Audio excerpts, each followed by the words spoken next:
ये समाप्त हो गई है, हो गया है। अब मध्यकालीन चित्रकला, ठीक है ना। तो सबसे पहले मध्यकाल को दो भागों में बांटा गया है, इसको बांट सकते हैं पूर्व मध्यकाल और उत्तर मध्यकाल। उसमें भी बांटेंगे पूर्व मध्यकाल का जो साहित्य होगा, इसे नेट में प्रश्न आता है, पूर्व मध्यकाल का साहित्य, उत्तर मध्यकाल का साहित्य, ठीक है ना। पूर्व मध्यकाल के मंदिर, उत्तर मध्यकाल का मंदिर, ठीक है। उसमें मकबरा मस्जिद भी आ जाएगा, क्योंकि जब मुस्लिम आक्रमण होने लगता है, ठीक है ना, जैसे 1206 से, ठीक है, गुलाम वंश की जब स्थापना होती है, तब तो मुस्लिम कल्चर भी पढ़ना पड़ेगा ना, तो उसी में आएगा, ठीक है ना। इसमें देखिए पाल शैली को संरक्षण किसने दिया था? पाल वंश के राजाओं ने। तो इसका अगर डेट देखेंगे तो 731 से 1197 एग्जैक्ट डेट है, या 750 से 1197, ये डेड लाइन है, ठीक है ना। इसके अकॉर्डिंग ही आप चलेंगे, मतलब 1197 में पाल शैली समाप्त हो जाती है, 1198 से जैन शैली शुरू हो जाती है, ठीक है ना। तो शताब्दी में देखेंगे तो 8वीं शताब्दी से 12वीं शताब्दी क्या है? पाल शैली है, ठीक है। तो पाल शैली को संरक्षण किसने दिया था? तो पाल वंश के राजाओं ने दिया था। तो होता क्या है, प्राचीन काल जब समाप्त होने लगता है तो उसमें वर्धन वंश कार्य कर रहा था, ठीक है। बंगाल में अव्यवस्था फैल जाती है, क्योंकि राजा तो कोई था नहीं। तो बंगाल की जनता ने एक व्यक्ति को चुन के राजा बनाती है, जिसका नाम था गोपाल पाल।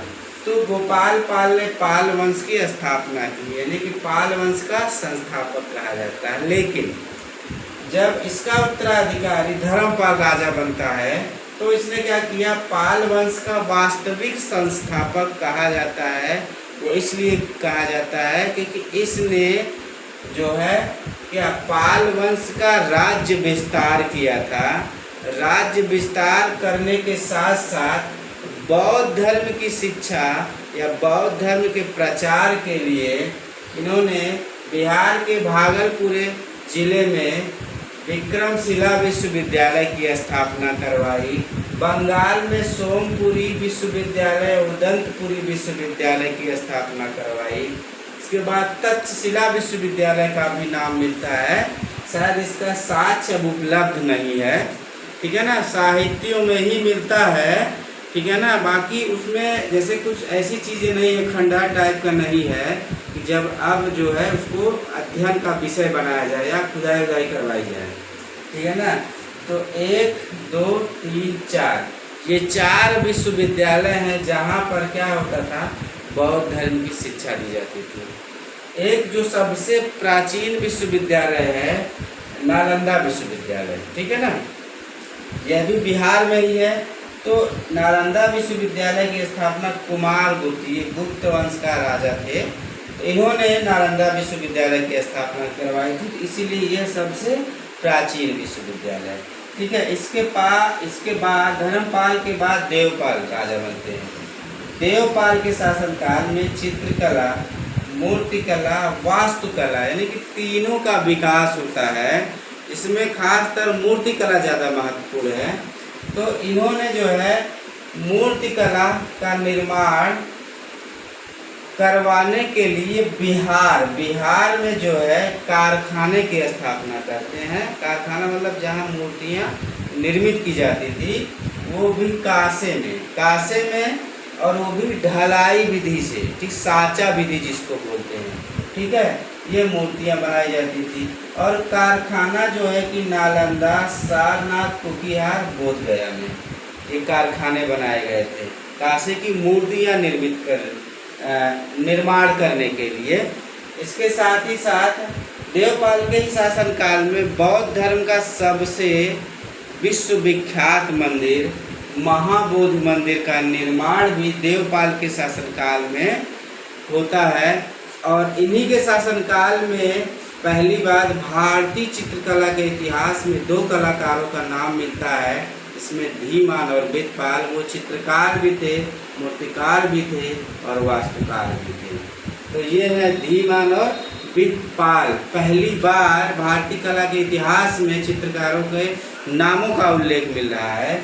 और इन्हीं के शासनकाल में देवपाल ने भेजा था तिब्बत में बौद्ध धर्म के प्रचार के लिए दीपाकर अतीसी को बौद्ध धर्म के प्रचार के लिए तिब्बत भेजा जाता है। और तिब्बत में आज भी आपको पता ही होगा कि तिब्बत में बौद्ध धर्म जो है कि शिक्षाएं आज भी दी जाती हैं। वहाँ बौद्ध धर्म के मानने वाले लोगों की जनसंख्या ज़्यादा है, ठीक है। यहाँ तक कि पूरा चाइना, इंडोनेशिया, ठीक है, हर जगह जो है बौद्ध धर्म का ये कहने का मतलब बौद्ध धर्म भारत से निकल के विश्व के अन्य देशों में चला जाता है। उसका रीज़न यही होता है कि जो बौद्ध धर्म के राजा हुए थे उन्होंने बौद्ध धर्म के प्रचार के लिए लोगों को भेजा, बौद्ध धर्म की प्रचार के लिए दूसरे देशों में क्या किया, प्रचार के लिए भेजा गया था। फिर आते हैं महिपाल, राजा महिपाल आते हैं तो इनके शासनकाल में चैत्य का भी निर्माण होता है। मूलगंध कुटी स्तूप और धर्मराज का स्तूप सबसे महत्वपूर्ण है, जो कि उत्तर प्रदेश के सारनाथ में वाराणसी जिले में आता है, ठीक है। स्तूप का इन्होंने निर्माण करवाया था।